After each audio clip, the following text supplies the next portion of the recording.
खून के रिश्ता पर शक। क्या हुआ जब बहन को खून के रिश्ता पर विश्वास नहीं रहा। रीमा आज बहुत खुश थी और जल्दी जल्दी तैयार हो रही थी। रीमा के बड़ी बहन के मकान का आज उद्घाटन था और दीदी ने आग्रह कर बुलाई थी। रीमा की बहन दूसरे शहर में रहती थी। रीमा को जब भी कोई सलाह की जरूरत होती थी तो अपनी बड़ी बहन से ही पूछ लेती थी। उसे बहन रोशनी से बात के बिना चैन नहीं पड़ती थी, पर बड़ी बहन के प्रति प्यार और आदर तो था, पर कुछ आदतें उसे रोशनी की बहुत बुरी लगती थी।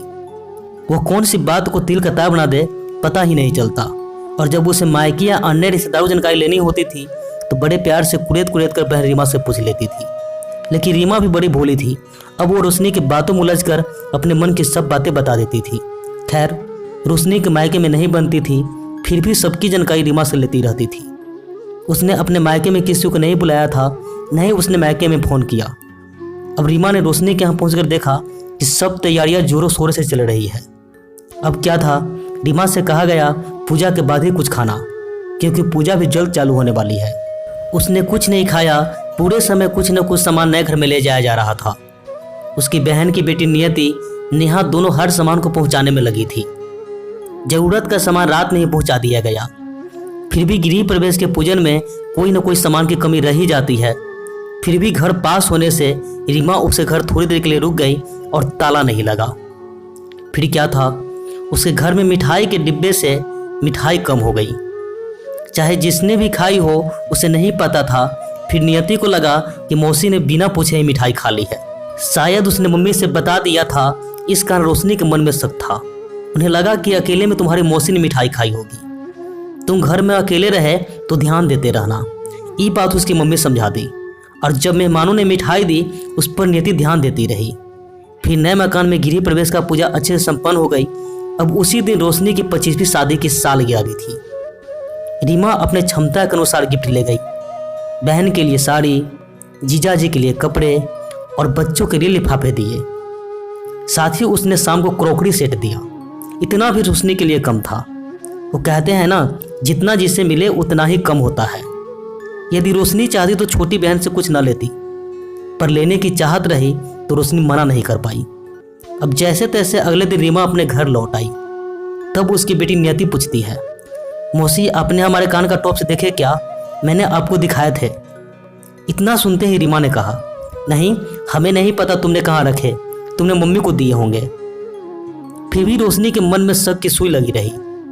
अगले 2 घंटे बाद फिर से रोशनी को फोन आया। वो पूछने लगी, अरे रीमा, और तुमने यदि नियति के टॉप्स देखे हो तो प्लीज़ बता दो। इतना ही कहना था कि रीमा कहने लगी, तुम अपनी बेटी से ही पूछो उसने कहाँ रखे हैं, मुझसे क्यों पूछ रही है? फिर वो बोली, उसने जब उतारे थे तब तुम वही थी, इसलिए पूछ रहे हैं। उसके बाद रीमा ने कहा, जब तुम्हें अपनी बहन पर विश्वास ही नहीं था तो घर पर बुलाना ही नहीं था। मेरे पास बार बार यूँ फ़ोन करके पूछकर मेरे प्रति अविश्वासी जता रही हो ना। तब रोशनी कहने लगी, अरे रीमा, तुम तो बुरा मान गई और गुस्सा होने लगी। असल बात यह है कि नियति के टॉप सोने के थे, वो मिल नहीं रहे, इसलिए पूछ रहे हैं। तभी रीमा तुनक कर बोली, क्या हमने लिए हैं जो हमसे पूछ रही हो? अपने ही घर में ढूंढो जो नियति कहीं रख कर भूल गई होगी, और तुम मेरे पर शक कर रही हो। अब हमसे कभी मतलब ना रखना। जब बहन को बहन के ऊपर विश्वास ना हो तो कैसे अपने? इस तरह रीमा ने फोन रख दिया।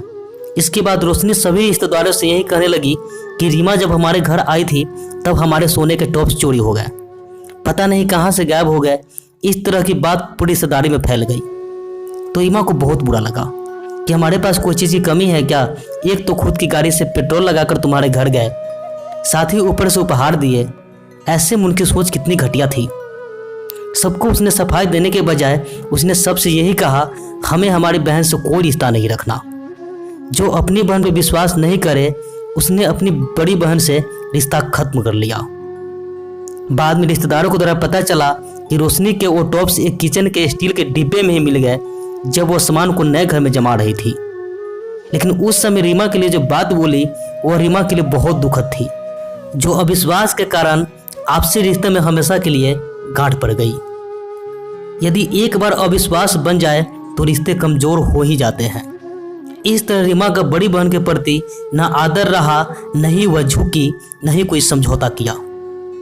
उसने जबरदस्ती के रिश्ते से खुद को छुड़ा लिया, क्योंकि आपसी रिश्तों में जहाँ प्रेम और विश्वास न हो तो ऐसे रिश्तों को टूट जाना ही बेहतर होता है। रीमा ने जो किया वो सही किया है गलत कमेंट करके ज़रूर बताएं। और कहानी अच्छी लगी हो तो प्लीज़ वीडियो को लाइक करके चैनल को सब्सक्राइब कर दीजिए।